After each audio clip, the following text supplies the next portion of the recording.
ஒரு மகிழ்ச்சி.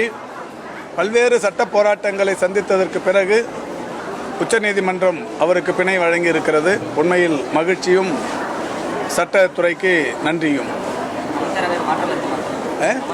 மாண்புமிகு தமிழ்நாட்டின் முதலமைச்சர் அவரிடத்தில் கேட்க வேண்டியது. இல்லையா, அவர் வெளியே வந்தது எங்களுக்கு ரொம்ப சந்தோஷங்க. அதாவது இன்னைக்கு வந்து ஒரு நீதிக்கு வந்து ஒரு வெற்றி கிடைச்சிருக்கு அப்படின்னு நினைக்கல. நாங்க ரொம்ப சந்தோஷப்படுறோம்.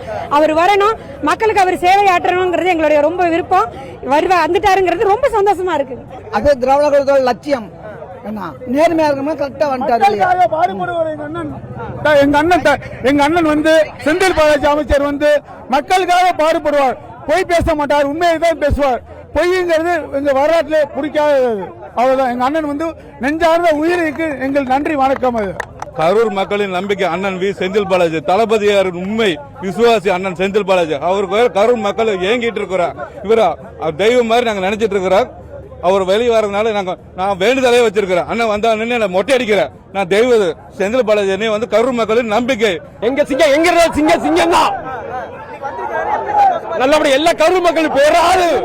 எங்க தர்மத்துக்கு எனக்கு கிடைத்த வெற்றி, நேர்மைக்கு கிடைத்த வெற்றி, தளபதியுடைய உண்மையான ஆட்சிக்கு கிடைத்த வெற்றி. அப்படிதான் நாங்க நினைக்கிறோம். அவர் எங்க நெஞ்சுக்குள்ளே இருக்காருங்க. எங்க நெஞ்சத்துக்குள்ளே குடி இருக்கிறாரு. பாத்துக்கிட்டே தான் இருக்கிறோம். எங்க நிரந்தர மாவட்டத்தினுடைய நிரந்தர அமைச்சர் அவர் தாங்க. அதுல எந்த கருத்து வேறுபாடு. தளபதியினுடைய எடுக்கக்கூடிய முடிவு தான் எல்லாமே. அவர் எடுக்கிறாரு. எங்க மாவட்டத்தினுடைய அமைச்சர் அவர் தான். அவர் பொறுப்புல இருந்தாலும் இல்லாட்டி மக்கள் விரும்பக்கூடிய ஒரே தலைவர் செந்தில் பாலாஜி அவர்கள் தான்.